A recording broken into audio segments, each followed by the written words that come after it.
Now, some of my favorite Star Wars topics of discussion are things like the nature of the Force, what balance is, and just what role are the Jedi supposed to play in everything? How should they act, and what does an ideal Jedi even look like, or what do they believe? And every few months I'll make a video or two discussing these things, because I do think there is a lot of confusion or misunderstanding surrounding the Jedi, especially in regards to what George Lucas originally meant for them to be and or represent. And so in this video, I'll talk about two of what I feel are the biggest misconceptions, those being what a Jedi's view on the dark side should be, and if they should ever use it or not, and the other being if a Jedi is allowed to have emotions and form any type of relationship. And starting out with their view on the dark side, it seems like there's a lot of people who will argue, just like Palpatine argued to Anakin in Revenge of the Sith, that if you want to understand the whole mystery, you must embrace a larger view of the Force, which includes the Jedi learning the ways of the dark side, and maybe even using it to some degree. And for those of you on my Discord server, you know I have a bit of an aversion to the term Grey Jedi. I find it as silly or contradictory as someone who might claim to be a meat-eating vegan, for example. Because once you start eating meat, you can no longer call yourself a vegan anymore. You're essentially violating the most basic principle of being a vegan. Just like once you're a Jedi that embraces the ways of the dark side, and thinks they should be learned and used, you're no longer a Jedi. You're no longer adhering to one of the primary principles that makes you one, which is simply stopping those who use the dark side. And before you run to the comments and get angry that I'm so quickly discounting the Grey Jedi and the idea behind them, let me explain my position first, and then, by all means, let me know yours, because I'm always happy to discuss and debate this or any Star Wars related topic. I don't claim to be an absolute authority on all things Star Wars, and I'm not so much here to talk at you as I am to talk with you. And depending on the response to this video, there's a really good chance I'll make a follow-up video in the coming days going over some of the questions or perspectives brought up by you in the comments. Though from past experience in making videos just like this one, I know one of the things that will be brought up in the comments, and I'll try to head it off at the pass a little bit here, is Mace Windu and how he used a form of lightsaber combat called Vapad that more or less channeled his emotions and brought him close to the dark side without falling to it. Furthermore, he could use an opponent's own dark side power against them in combat. And first of all here, and I know this is going to rub some people the wrong way, but go with me and hear me out, please. Anyway, George Lucas has never said that Mace Windu had the ability to use this form of lightsaber combat. In fact, if you asked Lucas what lightsaber form Mace Windu uses, he'd probably stare blankly at you, having no idea what you're even talking about. Because when it came to lightsaber combat, especially in Episode 3, which had plenty of it, Lucas has said that his biggest concern was for all of them, each duel or battle, to look different or to have a different feel. He didn't want them to get or look repetitive. Likely the only directive given to the stunt choreographer for these fights was that each one be distinct, not that certain forms be used or represented. And look, to be clear here, I'm not saying that I don't think Vapad is an interesting form of lightsaber combat, or that Windu couldn't have used it, or anything like that. Only that, generally, George Lucas never really cared about or got into the finer details like that. Yes, some of the smaller things he was very fussy about, no doubt about it. But for the most part, it was the larger story elements, themes, and connections that he focused upon, not what form of lightsaber combat a Jedi might be using. Those are, were, and will continue to be blanks that are filled in by other people in order to expand the universe in ways Lucas never really had a desire to, and especially now that he no longer owns it. And these were done for fans like me, and maybe you, who do care about and get into the finer details, and want everything in Star Wars to be fleshed out and to make sense and feel like an actual history. And speaking of all this, the real reason why Mace Windu uses a purple or amethyst-colored lightsaber is because Samuel L. Jackson asked Lucas if he could have a purple lightsaber, and eventually Lucas relented and let him have it. That's the beginning and end of the story, though I could certainly see how that led others, again, those who do flesh out the little details later on, running with an idea that somehow Mace Windu used darkness and light while fighting, since purple is a combination of blue and red, but that was never Lucas's intention, because he had no intention with it other than to let Samuel L. Jackson have a purple lightsaber. And to be clear before I go any further here, what I'm talking about in this video is the core or fundamental ideas George Lucas built Star Wars upon, not what others have come up with in both the expanded universe and now the new Disney canon. Yeah, I'm a big fan of the expanded universe and many of the ways it expanded the lore. I also enjoy a lot of what the Disney canon has done thus far. And I don't say this as an insult, but both are something different from Lucas's Star Wars. Both have introduced and ran with ideas that he would have never included in his version of Star Wars. And just like asking Lucas about the forms of lightsaber combat would likely get you a blank stare from him, asking Lucas what he thought about Grey Jedi would probably get you a roll of the eyes, because there's simply no place for them in his Star Wars. There's no reason why a Jedi would ever seek to learn the ways of the dark side or to have it in their arsenal like some sort of tool they could call upon, when it offers nothing that the light side doesn't offer, or nothing a Jedi would want to use, I should say. Because what you have to remember is that the dark side is no more powerful than the light. In general, it just offers things quicker and easier than the light side does, but with far greater risk. You have to, in a way, think of the Force as this infinitely powerful resource that has two general ways of approaching it. One is to respect it, to study it, and figure out its mysteries to the best of your ability, and to only use it in ways that serves it. And this way takes tremendous time and patience. It's very difficult to master the Force this way. The other way to approach it is to try and exploit it, to ignore any true function or purpose it has, and to instead use it for your own gain, and without bothering to even try and understand what repercussions might come from its misuse to it, yourself, and others, which is much easier, but obviously far more dangerous for everyone. And sure, Palpatine says in Revenge of the Sith that the dark side is a pathway to many abilities, some considered to be unnatural. But what interest does a Jedi have in unnatural abilities that ultimately corrupt the Force or are a perversion of it? Because that would tend to imply that the Jedi, just like the Sith, see the Force as a tool or a means by which to acquire powers or abilities, when that's not even remotely close to how a Jedi views the Force. Instead, they seek only wisdom and knowledge from it, a better understanding of the nature of things, and to train to deal with threats to the balance that may arise, like those who use the dark side. Like Yoda says, the Force is for knowledge and defense, never attack. It's not about dipping into the dark side so that you can have extra powers at your disposal. It's about being prepared to face those who will seek power from the Force. And at this point, some will of course say it's not about just getting dark side powers, that I'm either simplifying or missing the point entirely of Grey Jedi. That the idea here is, in order to have a better understanding of the Force, a Jedi has to learn about the dark side to at least some extent, and to even use it if need be. After all, the Force is in balance when there is harmony between the darkness and the light, so shouldn't a Jedi seek to also achieve this same type of balance within? Well, first, I would absolutely agree that the Jedi need to learn about the dark side to some extent. They can't ignore its existence or pretend that, like Voldemort, just mentioning it can be dangerous or something. They can't be afraid of the dark side. That would defeat the purpose. They have to learn to accept it does exist and needs to exist in order for there to be balance. And that it will also always exist inside of them on some level. This is essentially a lesson Yoda learns in Season 6 of the Clone Wars from a Force priestess, that trying to purge the dark side will lead to failure, yet at the same time, embracing it will also lead to failure. So what you have to do is to accept it's a reality, but never fear it or give in to it. You just gotta let it be and accept it's a part of the Force and of you.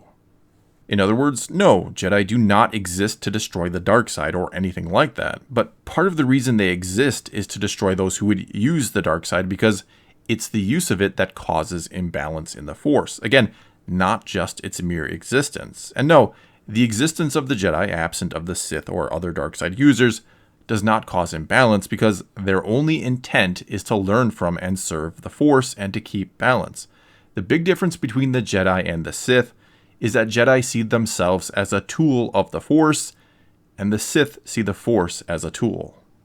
But the big problem is, the Force is obviously not a tool, and the belief that it can be used as such, to have the audacity to think that you could manipulate it and control it and get what you want out of it, is where the Sith always fail, and why the Jedi should never ever dabble in it.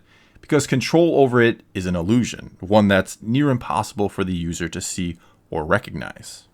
But when you use it for the first time, when you start to use the dark side and achieve a desired result quickly and easily with seemingly no repercussions, the temptation is there to use it again. Because what's the real harm, right? I used it once with no problem, so why not again and again and again?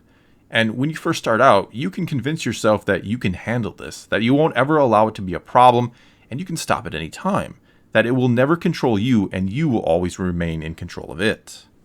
But somewhere along the way that flips and you never realize it. Before you know it, you're doing things in service of it and not the other way around. You find yourself using it not only to get the things you used to want, things that no longer even bring you any sort of joy anymore, but you're using it all the time for everything because you can't even function without it anymore. It's completely consumed your life, but you can't see it, and if someone tries to point it out to you, you won't believe them. You'll likely lash out at them, and before you know it, you've completely lost control. And maybe the biggest irony in all of this is the reason many start to use the dark side in the first place is to gain some semblance of control over their lives or the things in it, because they feel like they're losing it. But in the end, it will be they who are controlled by it. Look at Anakin, for example. He turns to the dark side because he's afraid to lose Padme, that he can't control her fate. And in an effort to save her, to control things, he loses himself to the power altogether, and ultimately loses her and is left with nothing but his hate and anger for himself. He's caught in an endless loop where his only salvation is now the dark side. In other words, the dark side is like an addiction, and I have a good friend who was an addict who I've talked to at length about all this and was the one who originally brought up this comparison to me, and I think it works flawlessly. And sure, maybe there are some Jedi out there who could handle using the dark side to some extent and would never ever fall to it. Perhaps Mace Windu is one such example.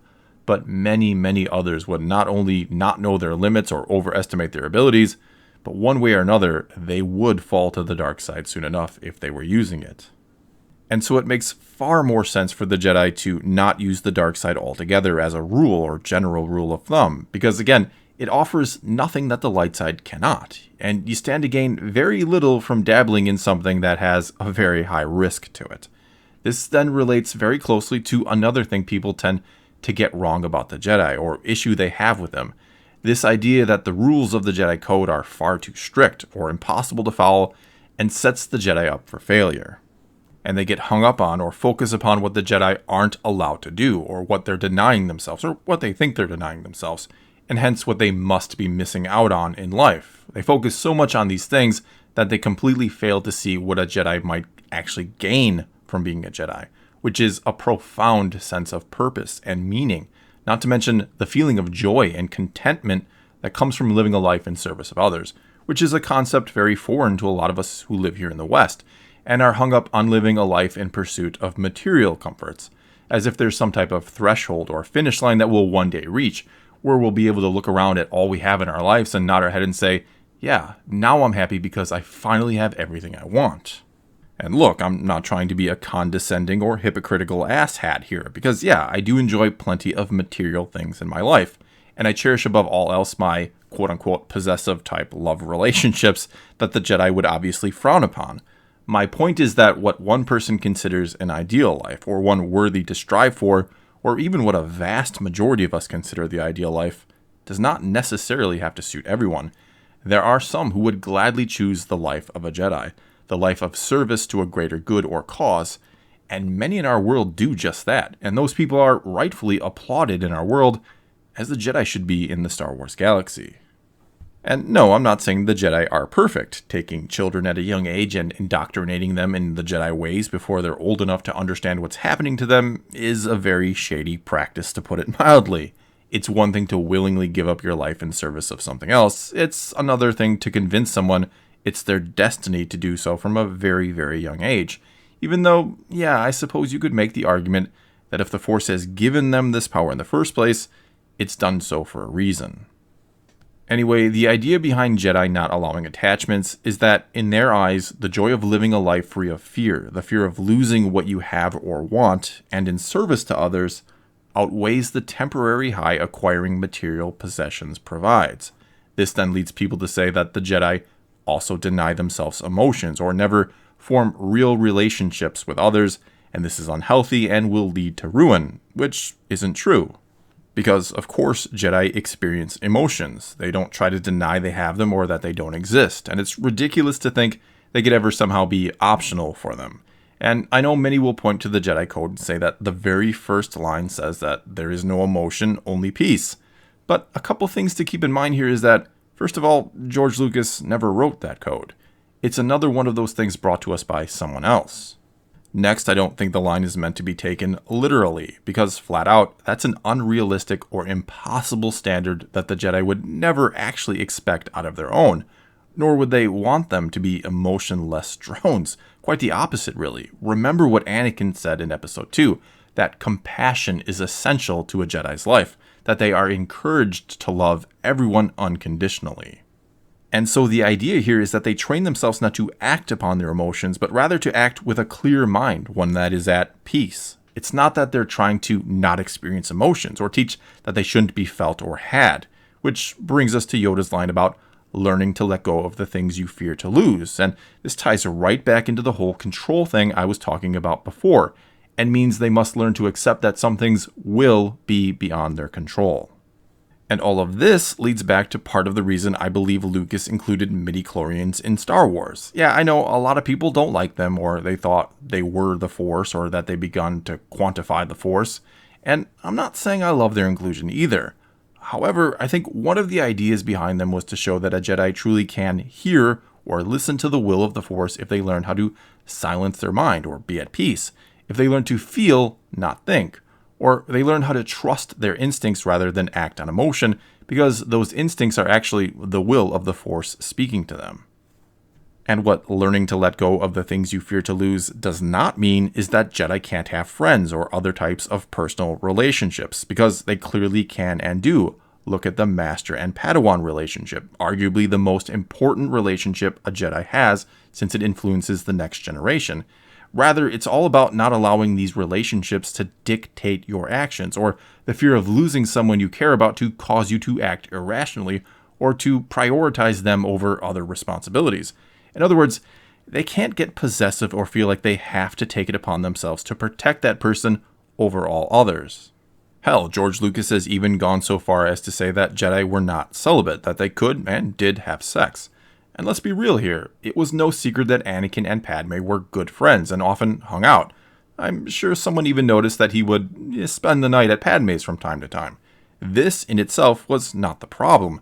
The problem was when Anakin formed possessive love for her and married her, and promptly lied about it and kept it a secret. In closing here, in an odd sort of way, I think the prequels almost did a disservice to the Jedi, or should I say people's views and or opinions of them. Before they came out, and when we just had the original trilogy, I don't think anyone would have ever thought to question or argue the well-meaning intentions of the Jedi and that their ways were just and noble, mainly because we knew so very little about those ways.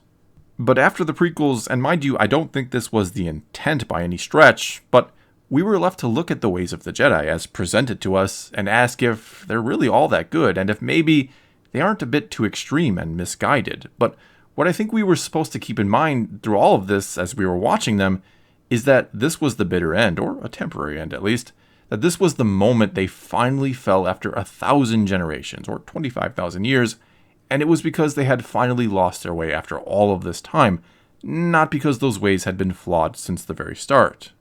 Simply put, in the prequels, they got outsmarted and outplayed by an opponent that had been in hiding and preparing for 1,000 years, that being the Sith. And slowly over those 1,000 years, I'd imagine, absent their true enemy, the Jedi became complacent and arrogant. They thought they had achieved some type of final victory over the Sith, and maybe even the dark side itself. And they ended up becoming servants of the Republic, seeking to fine-tune the problems of the galaxy, instead of being on guard for larger threats, instead of just being servants of the Force. And that's why they were blind when the Sith did finally return, and why they were ultimately defeated. Well, that's all I've got for this time. Now it's your turn to weigh in on this topic and tell me what you think about the Jedi, how they should act, and why they fell. Is it a flawed system altogether, or a system that became flawed over 25,000 years? What should the next generation of Jedi even look like, assuming the Order will indeed make a return after Episode 9? And as I said at the top, there's a good chance I'll make a follow-up video in the coming days, probably next week actually. But for now, let me know what you think in the comments below, and let's talk some Star Wars. And until next time, thanks for watching.